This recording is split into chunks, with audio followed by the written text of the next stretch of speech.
meninos vão lá para o seu canto e nós vamos receber a palavra do Senhor agora.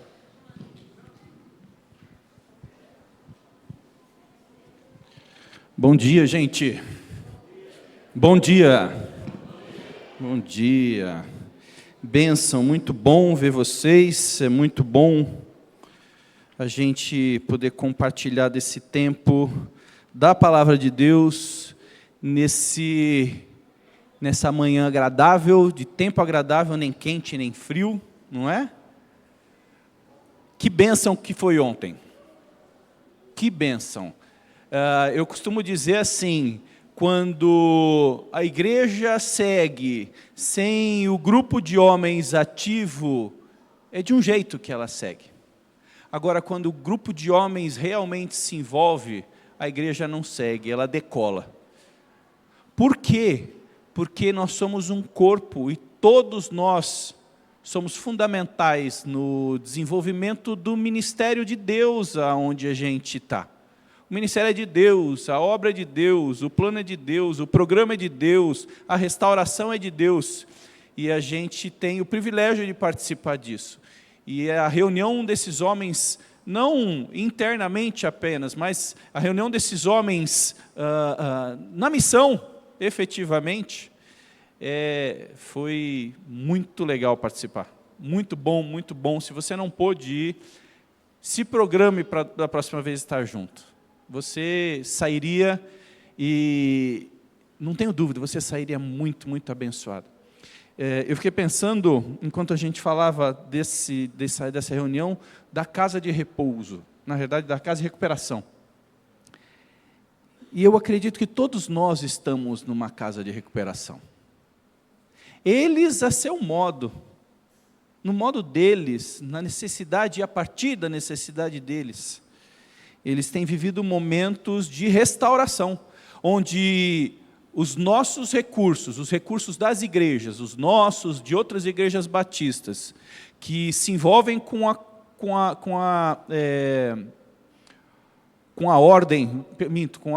Convenção Batista, e com os projetos de misericórdia, os projetos de apoio, todos esses recursos eles vão parar nessas casas. E até muito mais legal quando a gente olha isso, não é verdade, Jairo? A gente percebe, a gente nota isso na fisionomia deles. E quando a gente entrega o nosso dízimo, as nossas ofertas, os nossos recursos, a gente fala, caramba, como está tendo resultado isso. A gente não só tira as pessoas da rua, a gente dá dignidade às pessoas. A gente traz vida às pessoas. A gente não para no pecado das pessoas. Você é um pecador maldito e não tem direito a nada. Pelo contrário, Jesus não fez isso comigo como você. E a gente tem podido, como igreja, a partir da mão daqueles missionários, a missionária mostrou todo o trabalho ali que é feito, as estruturas. E é interessante, sempre tem que ter uma mulher, né? Porque senão a homarada lá acaba fazendo bagunça.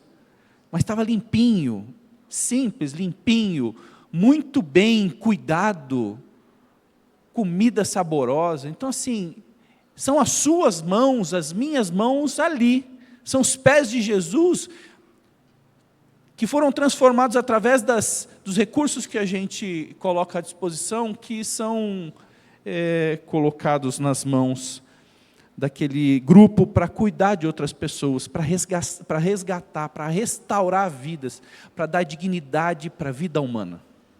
Gostaria que você abaixasse a sua cabeça agora e comigo orasse, pedindo para que Deus fale ao seu coração. Algo do que a gente já tem cantado tem tudo a ver com a nossa mensagem. Eu gostaria que você orasse por você agora. Você aí no seu banco, no seu lugar, abaixasse a sua cabeça e fala, Senhor, fala comigo agora. Toca no meu coração e me ensina. Que hoje eu seja melhor do que eu fui ontem. Que hoje a imagem de Jesus, a semelhança de Jesus, o caráter de Jesus, apareça muito mais na minha vida do que apareceu ontem. No nome de Jesus. Amém. Eu quero compartilhar com você hoje de um salmo, ou a partir do salmo a gente pensar numa reflexão. É um salmo que, para mim, não é um salmo tão simples de se pregar, porque ele é tão grandioso, ele é tão expressivo, ele é tão... Ele traz a ideia de uma grandeza tão enorme, gigantesca, e eu estou fazendo essa repetição de propósito, que a gente não sabe nem como contar direito. Eu gostaria de ler, e com você, a gente ir entendendo alguns detalhes desse salmo, para a gente fazer algumas considerações depois. Gostaria de falar com você sobre a prioridade do propósito de Deus na vida do crente. A prioridade do propósito de Deus trazido para mim e para a sua vida, nesse ano e na nossa vida. Abra sua Bíblia então, Salmo 96, e acompanhe comigo. Eu vou ler aqui através da NVI. Nós não sabemos quem é o autor exatamente, sabemos o momento dessa poesia que foi cantada. E a arca de Deus, que representava a presença de Deus, chegava no meio do povo, ali em Jerusalém. Esse é o momento em que esse cântico é cantado, é dito aos quatro cantos, a todos os ventos: cantem ao Senhor um cântico novo. Cantem ao Senhor um cântico novo. O poeta vai direto ao ponto: cantem ao Senhor. Ele não está falando de melodia, ele não está falando de música, mas cantem ao Senhor. Quando, eu lembro agora de uma figura, quando na linguagem policial, pega um meliante, ou uma pessoa que está em contravenção, ela fala: vamos fazer o passarinho cantar. E obviamente não está falando para ele que ele vai cantar Tom Jobim, ou vai cantar qualquer outra música, não, pelo contrário, fale. Cantar vale, mas o objetivo não necessariamente é cantar. Cantem ao Senhor um cântico novo, um cântico fresco, nada de pão requentado, um pão fresquinho, quentinho, com manteiga de manhã, num café forte. Cante ao Senhor um arroz fresquinho na hora do almoço. Cante ao Senhor um cântico novo, não há novidade, algo do que não havia sido dito, pelo contrário, mas cante ao Senhor algo que não está vencido. Renova em nós, Senhor, o primeiro amor, cantamos. Cantem ao Senhor, Ele novamente fala: todos os habitantes de fora, que ninguém fique de fora. Todos os habitantes da terra, ninguém fique de fora. Cantem ao Senhor, louvem, elogiem, bendigam o seu nome. A cada dia, todos os dias, proclamem a sua salvação, deixem à mostra, que seja tornado público, que seja explícito, em alto bom som, cantem a sua salvação. Anunciem, mostrem, contem o peso da glória, da presença de Deus, digam a todos dessa glória. Anunciem a glória entre as nações, os seus feitos maravilhosos entre todos os povos. Você sabe bem o que Ele fez, fale a todos, não feche a boca, não guarda para você, conte a todos.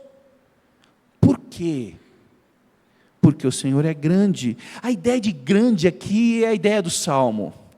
É tão grande que a gente não tem palavras para expressar, porque a palavra grandeza ou imensidão não reflete o tamanho de Deus, não reflete a bondade, a grandeza de Deus. Porque o Senhor é tão grande, é tão insondável, é tão impenetrável, é tão...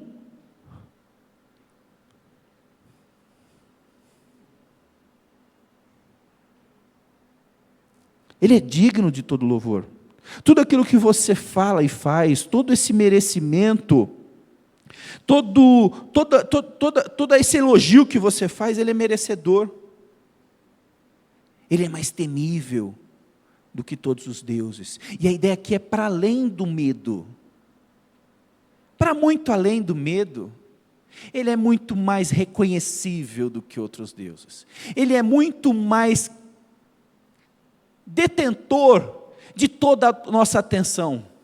O temor aqui é o reconhecimento de que Deus está para além de nós, de que Deus é tão etéreo quanto presente, e isso quase não cabe na nossa cabeça.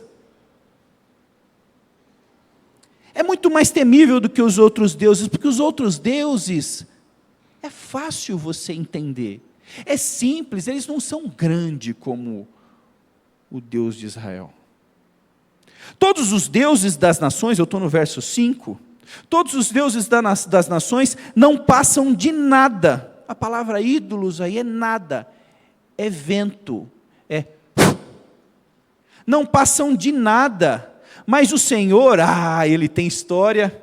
O Senhor fez os céus, majestade e esplendor estão diante dele, poder e dignidade, características de um soberano todo-poderoso, grande, excelso, intocado, puro, majestade e esplendor, características de um Deus todo-poderoso.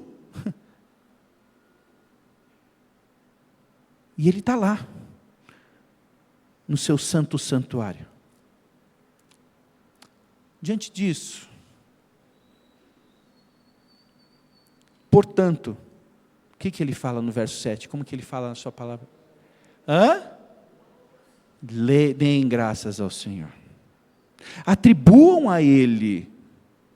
Reconheçam esse Senhor, ó famílias das nações, todos os grupos, todas as terras, todos os países e tribos. Deem ao Senhor, devolvam a Ele, reconheçam a sua glória e força, atribuam a Ele glória e força. É quase como se o salmista estivesse dizendo assim para mim e para vocês: ei, seja coerente com o que você fala, seja coerente com aquilo que Deus é. Associe o que é devido a esse soberano. Honra, poder, majestade, grandeza, serviço, glória. A gente não tem palavras, essa é a grande dificuldade do Salmo. O Salmo ele é tão grandiloquente, ele fala de forma tão... da enormidade de Deus, da grandeza, que a gente não consegue traduzir em palavras. A gente se vê na limitação da nossa língua portuguesa, seja ela inglesa ou qualquer outra que for, a gente não consegue traduzir em palavras quem é esse Deus, a grandeza e o poder desse Deus. No 8 ele fala assim: atribuam a Deus, reconheçam ao Senhor a glória que é devida ao seu nome.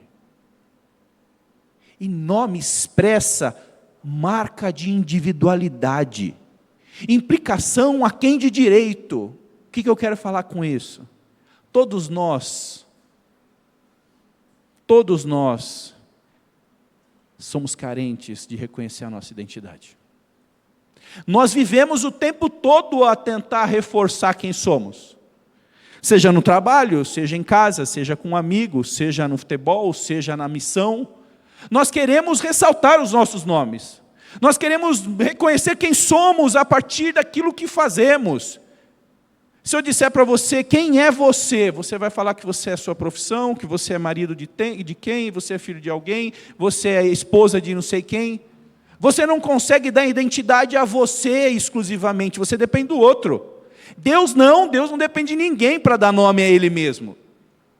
Quando ele fala assim, deem a Deus, atribuam ao Senhor a glória que é devida ao seu nome, o reconhecimento de que Deus é Deus e por si só Ele se sustenta, ao contrário do que eu e você, coisa que tentamos a todo tempo na nossa vida fazer. Nós queremos a todo tempo reforçar e estabelecer o nosso nome. O que aconteceu lá na Torre de Babel? O nosso nome será conhecido. Esse era o anseio dos homens. E não mudou. Está aí as agendas identitárias. Por quê? Precisamos nos identificar com alguma coisa. Deus, sabendo disso, fala que Jesus é a pessoa com quem nós temos que nos identificar. Por isso que nós brigamos, lutamos, por isso que nós nos envolvemos com a palavra de Deus, para que a gente tenha identidade em Cristo, e sendo identificados em Cristo, conseguimos identificar quem de fato nós somos. Deem ao Senhor glória devida ao seu nome, e entrem nos seus átrios. A ideia de átrios aqui são palavras de uma outra época. Mas entrem na sua corte, Deus é rei. Entrem na sua presença. Quem sabe em algumas outras situações, entrem no seu tribunal. Entrem no lugar que é dado e devido a Ele. Trazendo ofertas. Não tem como a gente se aproximar de Deus sem trazer ofertas. E a primeira oferta nós reforçamos aqui na igreja, é a sua vida. Não adianta nós nos aproximarmos de Deus como se a gente fosse conseguir alguma coisa de Deus. Porque seria uma troca. Seria humilhar o nome de Deus. E Ele está falando, não, deem glória devida ao seu nome. Verso 9, adorem ao Senhor no esplendor da sua santidade, na beleza da sua santidade. Pensa aqui numa pessoa completamente decorada, na representação de um rei, com todas as suas estolas, a sua roupa, a sua coroa. A ideia de santidade é pureza, mas tem muito mais a ver aqui com exclusividade. É outra palavra que não define bem aqui, santidade não é a melhor, exclusividade não é a melhor. A gente tem dificuldade com as nossas palavras, da nossa pequenez. Tremam diante dele todos os habitantes da terra. Sejam chacoalhados por Deus. Sejam incomodados pela presença e grandeza desse Deus. Veja, o salmista, ele está todo o tempo colocando Deus lá no alto. E por mais que ele faça, parece que ele não consegue colocar com as suas próprias palavras Deus no lugar que é dele. Por isso que ele fala, reconheçam, porque por mais que você tente, você não vai conseguir fazer isso. E ele conclui, gente, digam entre as nações, reconheçam entre os povos, o quê? O Senhor reina. Ele fala tudo isso para chegar aqui e falar, o Senhor reina, o Senhor manda, o Senhor governa. Por isso, pelo fato de Deus reinar, o eterno reinar, por isso está firme o mundo. O mundo não sofre abalos. E Ele julgará os povos com justiça. A palavra justiça aqui tem a ver com equidade, não igualdade. Equidade. Equidade é diferente do que igualdade. Tem uma figura eu vou fazer uma pausa, tem uma figura muito interessante. 3 pessoas de tamanhos distintos frente a um muro, tá bom? Imagina aqui, tem um muro aqui. Você tem uma pessoa pequenininha, ou uma criança, você tem uma pessoa de média estatura e uma pessoa mais alta. Em condições naturais, essa pessoa mais alta, ela olha, não olha por cima do muro? O muro está aqui, ó. Eu sou mais alto, eu estou olhando. Esse que está do meu lado, ele está fazendo todo esforço para olhar. Ele ainda assim consegue olhar alguma coisa, mas quem está aqui? Ele olha? Não. Igualdade é eu dar uma caixa para cada um. Igual. Eu coloco uma caixa para o pequenininho, para aquele que é médio, para aquele que tem uma estatura maior. O que tinha maior estatura, ele vai continuar olhando. O de média estatura que tinha muita dificuldade, agora vai ficar como o outro, que conseguia ver. Ok. Mas o pequenininho aqui, ele vai ter muita dificuldade para enxergar. Isso é igualdade.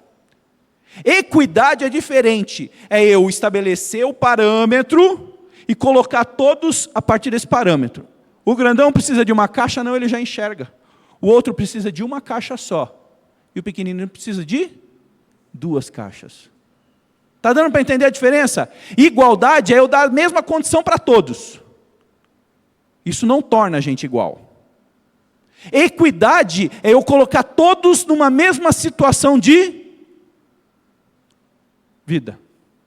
Quando Deus olha para mim e para o seu pecado, Ele fala, caramba, tem uns que pecaram para caramba, precisa de muita graça. Aqueles que pecaram menos, são tão necessitados da presença e da graça de Deus, mas a quantidade de graça que esse que pecou menos tem, precisa, é menor do que aquela do cara que pecou muito. Por isso que é difícil a gente olhar para uma pessoa que cometeu crimes hoje e achar que a vida dela é condenada. A gente não sabe o que Deus faz. A graça de Deus superabundou na vida de Paulo. Não é o que a gente vê nas Escrituras? E Paulo, ele se via como um marginal. Ele tinha um histórico daquele que estava completamente excluído da realidade, da comunidade, da urbanidade, do respeito ao próximo. Agora, tem outros que não precisaram de tanto. Você conhece gente assim? Às vezes a gente se acha porque a gente está dentro da igreja, ou então porque a gente nasceu num lugar legal, a gente não cometeu grandes pecados na vida, né? A gente não cometeu tantas atrocidades, a gente acha que é um pouquinho melhor que os outros. Mas a quantidade de graça que Deus dá para mim é suficiente para que eu receba a presença de Deus. A quantidade de graça que Deus dá para uma outra pessoa que precisa disso é muito maior. Isso é equidade. Deus sabe do que eu e você precisamos. Por isso que Ele fala, Ele vai julgar os povos.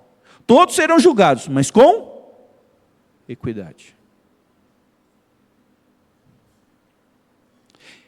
Regozijem-se os céus e exulte a terra. Ressoe o mar e tudo que nele existe. Regozijem-se os campos e tudo que neles há.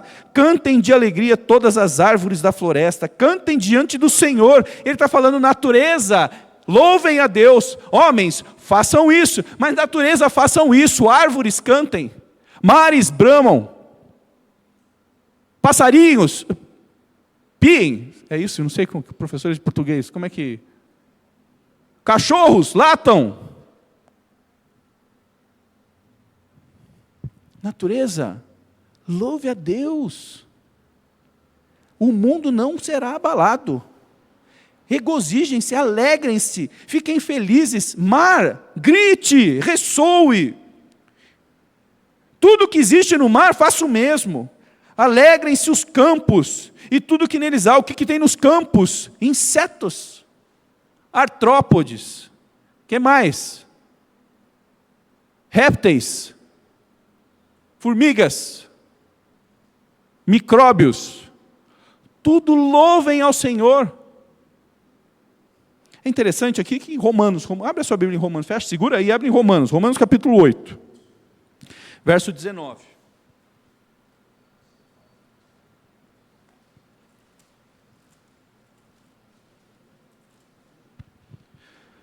Romanos capítulo 8, verso 19, ele fala assim, olha que legal. Olha como que a Bíblia é harmônica, ela contempla verdade e coerência de início ao fim. Ele fala assim, a ardente expectativa da criação. Criação é o quê? O que foi criado. Aguarda a revelação dos filhos de Deus, porque a criação está sujeita à vaidade. Ele não está falando só de homens aqui. Não por sua própria vontade, mas por causa daquele que a sujeitou, na esperança de que a própria criação seja libertada do cativeiro da corrupção para a liberdade da glória dos filhos de Deus. Porque sabemos que toda a criação, a um só tempo, geme, sofre e suporta angústias até agora. E não somente ela, para vocês verem que ele não está falando de homens, olha o que ele comenta falando aqui. E não somente a criação, mas também nós homens. Criação, alegrem-se Deus, porque Ele vem, e Ele vem julgar a terra, julgará o mundo com justiça novamente, com retidão e equidade, e os povos com a sua fidelidade.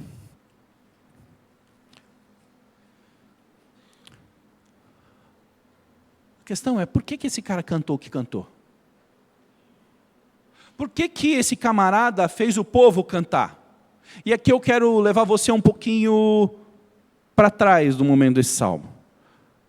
Ali, vou começar em Samuel. Samuel foi escolhido por Deus para substituir Eli, que era um dos juízes do povo.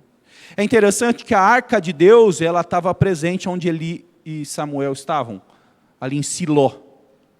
Naquele momento, Samuel começava a se tornar conhecido e o povo ouvia Samuel. Interessante, em 1 Samuel 3, em 4, a gente não tem muito claro se foi Samuel buscado por aqueles irmãos israelitas. A gente não tem certeza disso. Fato é que os israelitas saíram numa briga contra os filisteus, aqueles filisteus. E tomaram um pau violento. Tomaram um pau e ficaram revoltadérrimos. Sabe o que a gente vai fazer? Vamos lá em Siló, a gente pega a arca e a arca vai com a gente lá para frente de batalha. Afinal, a arca é um amuleto, não é? O que aconteceu? Eles tomaram um pau ainda maior, 10 vezes maior. E a arca foi capturada pelos filisteus. A arca lá nos filisteus deu tanto trabalho, trouxe tanta dificuldade para eles, que eles falaram, não queremos esse negócio aqui não. Durante 6, 7 meses, eles falaram, põe de volta lá para Israel. Não queremos esse negócio aqui, só está dando câncer, só está dando tumor, só está dando BO para a gente. Manda esse negócio embora. A arca ficou num lugar.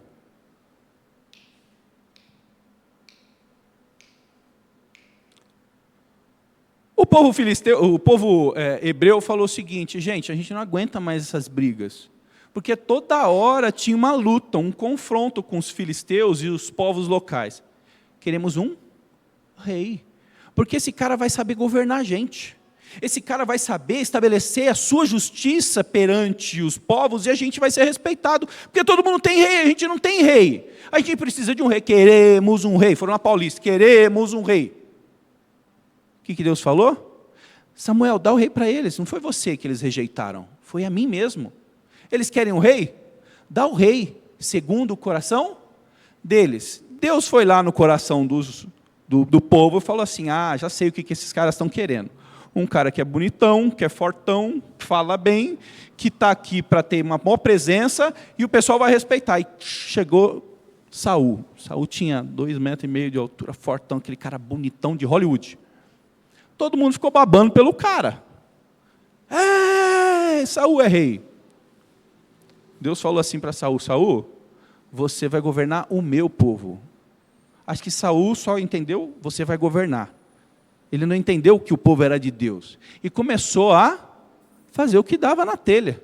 Em momento nenhum, lembra, a arca estava escondida em algum lugar no canto lá de Israel. Em momento nenhum, Saul falou assim, minto. Teve uma menção que ele fez.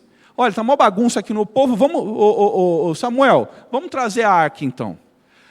Nesse meio tempo, começou outro motim. Ele falou, deixa a arca, depois a gente vê o que é esse negócio. Só foi isso que ele falou da arca. A arca representava a presença de Deus. Quando você deixa a presença de Deus fora da sua vida vira uma bagunça. Que foi o que aconteceu com a vida de Saul.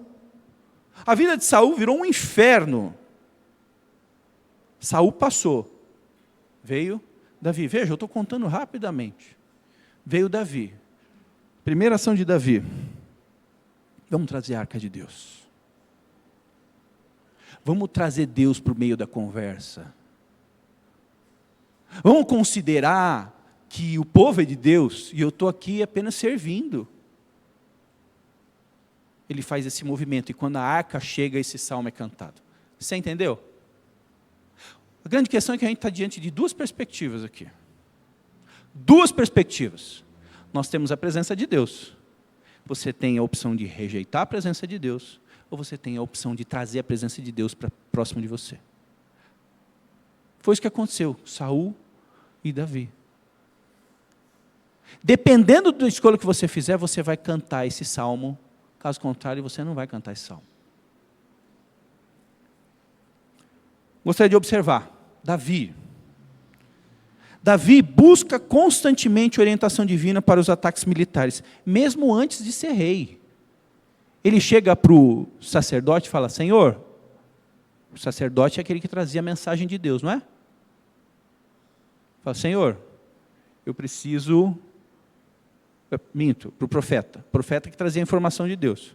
Falou, profeta, eu preciso saber se Deus aprova essa caminhada que a gente vai fazer contra os amalequitas, contra os filisteus, contra os amorreus, contra os XYZ. E Deus falava, vai. Não, não vai. Olha que interessante, em todo momento você vê em 1 Samuel 23, esse é um dos exemplos na realidade, Davi buscando a presença de Deus, fala, Deus, e aí, o que eu faço da minha vida? Vou ou não vou? Eu vou para tomar um pau ou vou para ganhar a guerra? Porque tudo é resolvido na guerra. Os estrategistas sempre falam o seguinte, eu ouvi outro dia. Num conflito, primeiro você manda os negociadores. A gente vai negociar. Olha, esse pedaço de terra é meu, não, esse é teu, não é meu. A gente tenta chegar numa coisa. No segundo momento, você manda quem? Os generais. Essa é a conversa. A conversa da vida, ela é maquiada pelas realidades mais individuais, digamos assim, de cada um. A gente se perde na nossa individualidade, só que a gente esquece de observar que existe uma luta cósmica de saber para quem que a gente vai prestar culto. Quem que vai ser o nosso Deus? Olha, interessante, Davi tem zelo pela presença divina em Jerusalém. Ele é reconhecido como Deus em Israel e organiza a primeira coisa, a transferência da arca de Kiriat Jearim para a capital que é Jerusalém. Jerusalém não era a capital até esse momento de Samuel. Foi conquistada depois. Mas por que foi fazer em Kiriat Jearim? Davi falou, vamos trazer a arca. Vai lá, pega a arca e traz. O problema é que no meio do caminho, a arca estava sendo carregada pelos bois, um boi tropecou, a arca fez assim, aí Uzá pôs a mão assim, não vou deixar cair a arca de Deus. Deus fez o que com ele? Fuzilou o cara. Acabou com Uzá. Porque ele foi proteger a arca de Deus. Cara, você parou para pensar que o cara foi proteger Deus, a presença de Deus e morreu. Sabe por que isso aconteceu? Porque ele fez fora dos parâmetros e diretrizes que Deus deu para eles fazerem. Não é qualquer um que põe a mão na arca naquela época. Não é qualquer um e de qualquer jeito que você se achega a Deus. Davi entendeu esse problema que ele causou, voltou atrás, pediu orientação de Deus, como é que a gente vai precisar fazer? E fez conforme levou a arca para Jerusalém. Por isso que eles cantaram o hino. Davi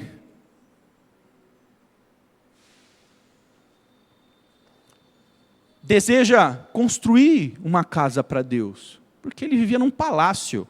Fala, não é possível eu viver num palácio e Deus viver num tabernáculo, numa tenda. Aí Deus falou, baixa a sua bola aí, que eu não preciso disso. Aliás, eu nem quero a sua casa mais. Quem vai fazer isso para mim vai ser Salomão. Agora, só porque você teve uma intenção muito boa em relação a mim, eu vou dar a você uma descendência perpétua. E aí ele aponta para Jesus. Ele deu um futuro para Davi. Ele deu um futuro para a casa de Davi. Ele deu um futuro para as expectativas, os sonhos de Davi começaram a florescer. Até aquele momento, Davi só tinha a realidade do povo. Enfim, Davi busca a presença de Deus. Busca entender o que Deus deseja. Para fazer. Agora tem uma outra questão. Vamos pensar em Saul? Quando Saul entra, a primeira coisa que ele faz é falar, quais são os problemas que tem para resolver aí? Vamos resolver os problemas e acabou. Vamos ser pragmático. Nada de ficar enrolando muito, deixa o sacerdote quieto lá, ele vai fazer o papel dele lá, mas nós temos que trabalhar aqui. E ele não deu bola para a presença de Deus, que era representada pela arca. Já se envolveu em um monte de guerra, sem perguntar se Deus estava com ele. Sem perguntar se Deus de fato desejava que aquela intervenção militar fosse feita. E como uma criança, que quando você pede para ela fazer uma coisa, ela faz outra. Aí você pede para ela fazer outra, ela faz uma coisa. Entendeu? Você pede para a criança fazer uma coisa. Aí ela faz outra. Aí você fala, tá bom, então eu vou pedir para ela fazer outra. Então faz outra. Aí ela faz uma coisa. Deus falou assim, olha, eu vou pegar os amalequitas agora de pau e vocês vão matar, não vamos deixar nada. Não vou entrar no mérito da questão aqui, na história. Aí o Saul falou, vamos lá, vamos pegar esses escurinhos, quer dizer, os amalequitas. Vamos destruir os caras. Foi lá, avançou sobre os amalequitas, era para matar o rei. Aí ele fez um acordo com o rei. O rei vai me pagar tributo, porque eu sou mais forte que ele. Ele tem um monte de bois e ovelhas, e eu não vou matar isso daqui, eu vou levar para Deus agora, eu vou levar todos esses bois, milhares, para ser sacrificados para Deus, para Deus, eu vou levar para a casa de Deus esse negócio. Deus falou para ele fazer o quê? Acaba com tudo, eu não quero nada disso. E não fez o que Deus falou. Aí o Samuel foi lá e falou, vem cá, você é doido, você bebeu? Qual o seu problema? Ele falou, não, sabe o que é? É que o Agag, que era o rei dos amalequitas, se ele estiver do meu lado, a gente vai conseguir estabelecer não sei o quê. Tá bom, e vem cá, e esse monte de gado que eu estou ouvindo aqui? Ele estava lá falando com o rei, esse negócio tocando, está na Bíblia o que eu estou falando aqui, eu estou contando rápido, mas está lá, tá? Ele estava falando, ele falou, eu estou ouvindo coisa aqui. Ele falou, não, sabe o que é, Samuel? A gente achou muito desperdício matar essa carne toda, vamos comer e dar para Deus. Ele falou, o que você prefere? Prestar sacrifício ou obedecer? O que você não entendeu? A obediência é mais importante do que o sacrifício. Não adianta você trazer sacrifício e não obedecer. Ou seja, Saul trocou os pés pelas mãos fácil. Em um determinado momento, Saul se achou muito grande demais. Veja, Deus colocou ele lá para ser rei do seu povo. Ele entendeu só que era o ser rei. Em um determinado momento, ele pega e constrói. A gente fala, o povo de Deus é diferente. Aí ele construiu uma imagem gigantesca dele, coisa que os povos pagãos faziam dos seus reis. Porque ele começou a se achar muito mais bonito, muito mais legal, muito mais elegante, muito mais forte, muito mais do que os outros. E Deus falou o que para ele? Vocês estão loucos. Vocês não entenderam nada do que eu estou falando.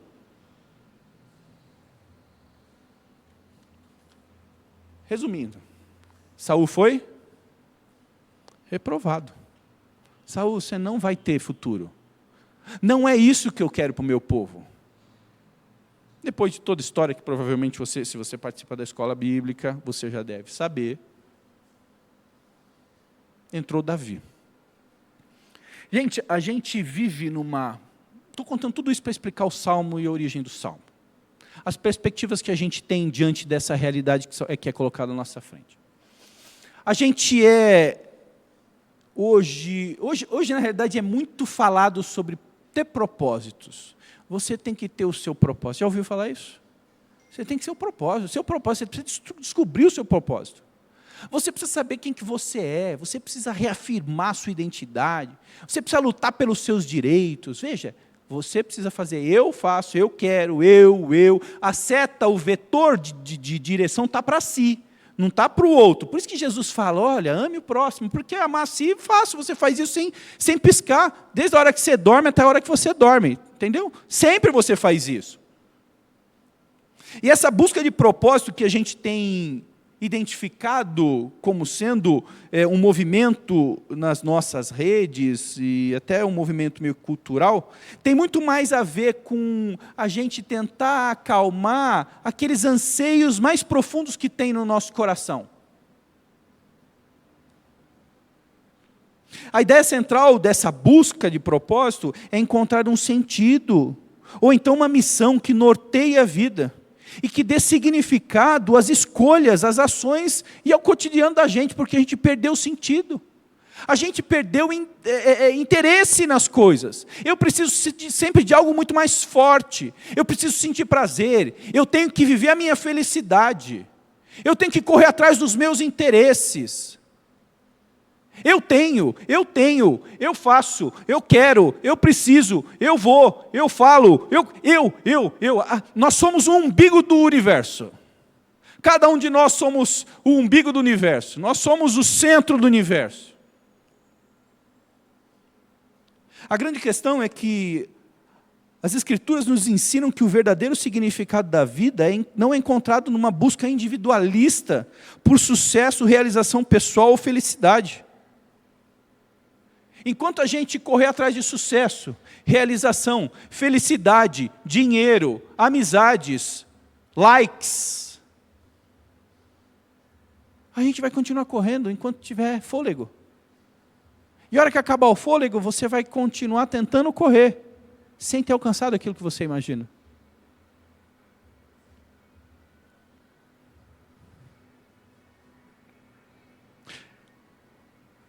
O que a gente precisa entender é que o verdadeiro significado da vida não é encontrado nessa busca individualista por sucesso, realização pessoal, felicidade, mas sim em compreender o propósito de Deus e para qual Deus nos criou.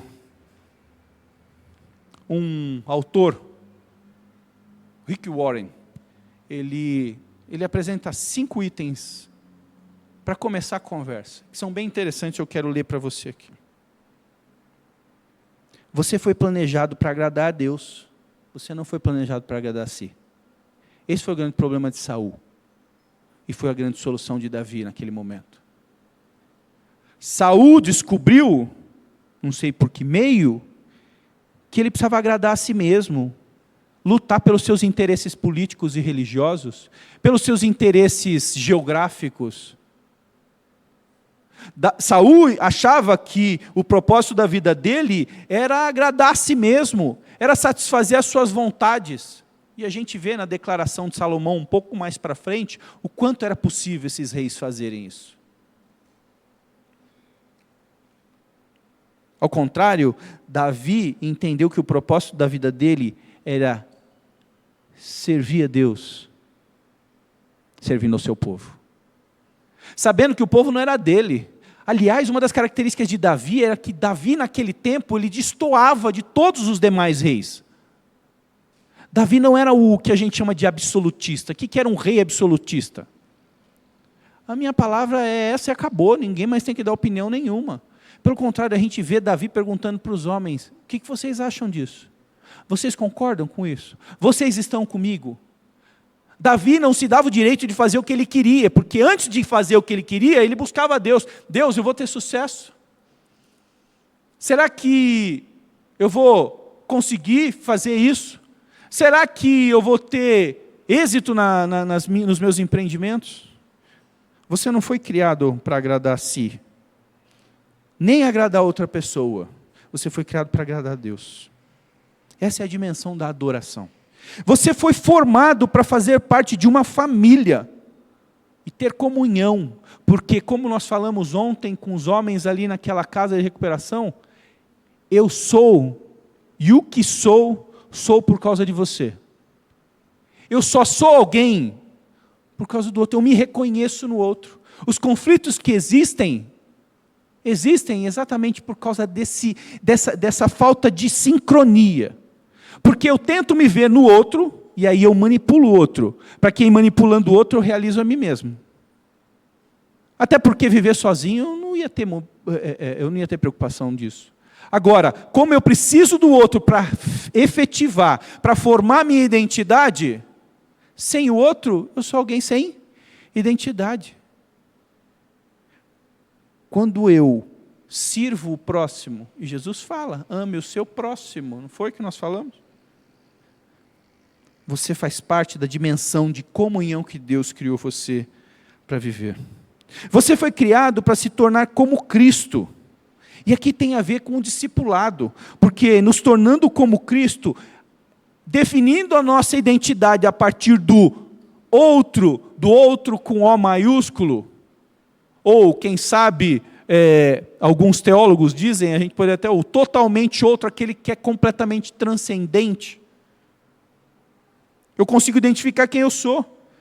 E esse crescimento espiritual me permite me parecer mais com Jesus em caráter, atitudes e ação. Essa é a dimensão do discipulado. Você foi moldado para servir a Deus. Sabe por quê? Porque Deus colocou nas suas mãos determinados dons, e nas minhas mãos determinados dons, que quando eles são misturados nesse milkshake santo de Deus, existe sabor na terra. Se eu pego o meu dom, o meu talento e escondo, qual é a expressão de Deus na terra? Não existe expressão de Deus se eu faço isso. Cada pessoa foi dotada de talentos, habilidades e experiências únicas para um ministério específico. Não se esconda. Você foi feito para uma missão, e aqui é a dimensão do evangelismo, que é viver o propósito de Deus de instaurar o seu reino. Interessante que Saul estava interessado em instaurar o seu reino, o seu próprio reino. Davi estava preocupado em instaurar o reino de Deus. A grande diferença é essa que nós temos falado várias vezes aqui. Você está preocupado em instaurar que reino? O seu ou o dele? É a pergunta que eu preciso fazer quando eu vou trabalhar. É a pergunta que eu preciso fazer quando eu me relaciono com a minha esposa, quando eu me relaciono com o meu filho, quando eu me relaciono com a minha família, quando eu me relaciono com a minha igreja, quando eu me relaciono com não crentes.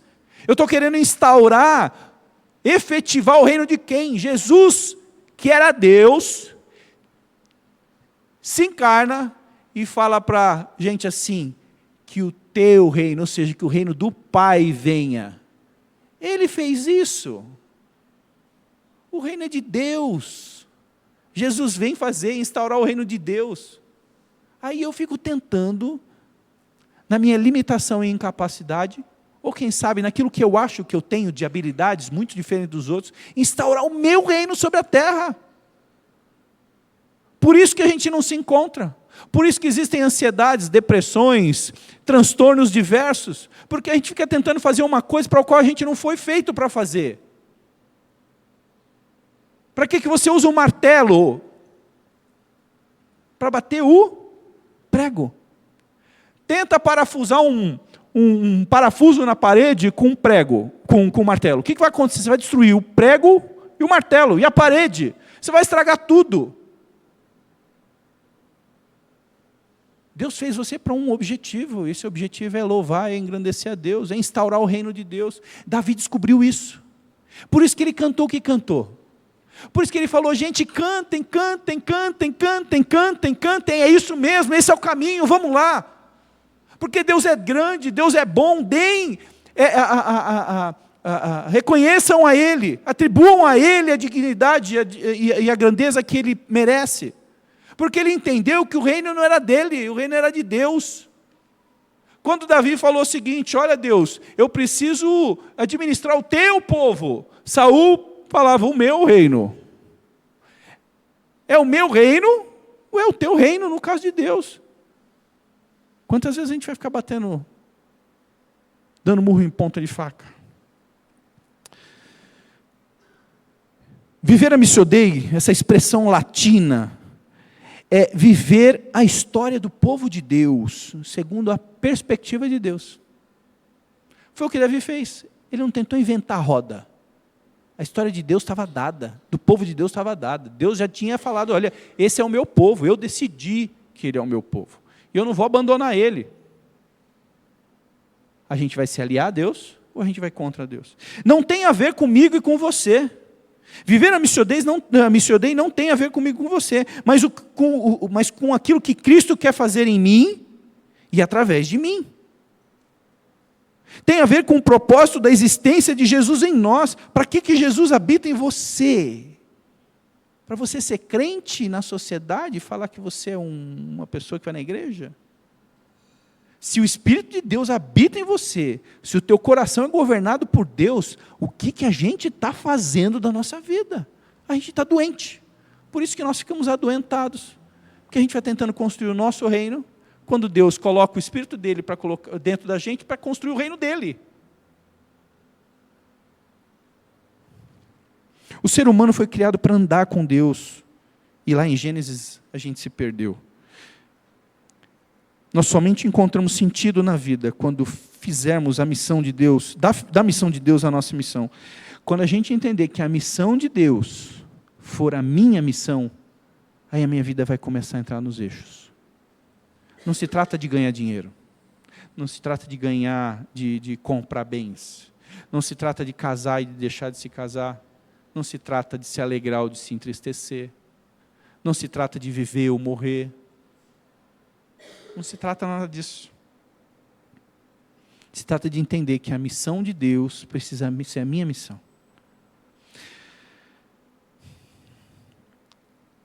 Quando isso acontecer, sabe o que vai ser possível? A gente entender de forma plena esse salmo. E a gente poder cantar. Porque quando eu trouxer a missão de Deus para mim, a presença de Deus vai ser tão extensa, tão compreensível, que vai ser fácil eu cantar. Vai ser fácil eu dizer aos outros. Quando o Espírito de Deus ele superabundar na minha vida e na sua vida, a missão de Deus ela vai começar a fazer sentido. Nós saberemos cantar um novo cântico. Nós viveremos em adoração a Deus, refletindo o seu caráter e alinhando nossa vida com o seu propósito divino. Nós proclamaremos o reino de Deus e a sua justiça na esperança da plena restauração do reinado de Jesus, porque o propósito é de Deus, o reino é de Deus, o rei é Jesus. Eu não sou o rei, você não é o rei.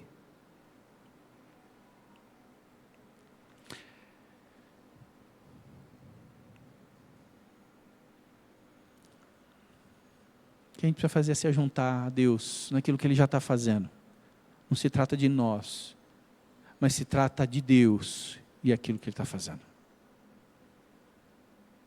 Quem sabe se a gente pensar um pouquinho mais, todos nós, se a gente conseguir pensar um pouquinho mais nisso, a gente vai ter mais sucesso, inclusive nas nossas empreitadas ministeriais, qualidade de vida e relacionamento, paz financeira, ainda que na escassez, tranquilidade na caminhada ao longo da dor e da doença, porque a gente sabe que a gente faz parte de uma história, a história não é nossa, não se trata de nós, não tem a ver comigo, com você, tem a ver com Deus, o reino é de Deus, por isso que a gente luta para que a Missio Dei seja realizada, vivendo a Missio Dei. Baixa a sua cabeça. Talvez você tenha cantado esse cântico que a gente vai cantar várias vezes. E é um cântico muito bonito. Mas talvez você nunca tenha entendido a origem desse cântico e os impactos que esse cântico tem na vida de todo crente.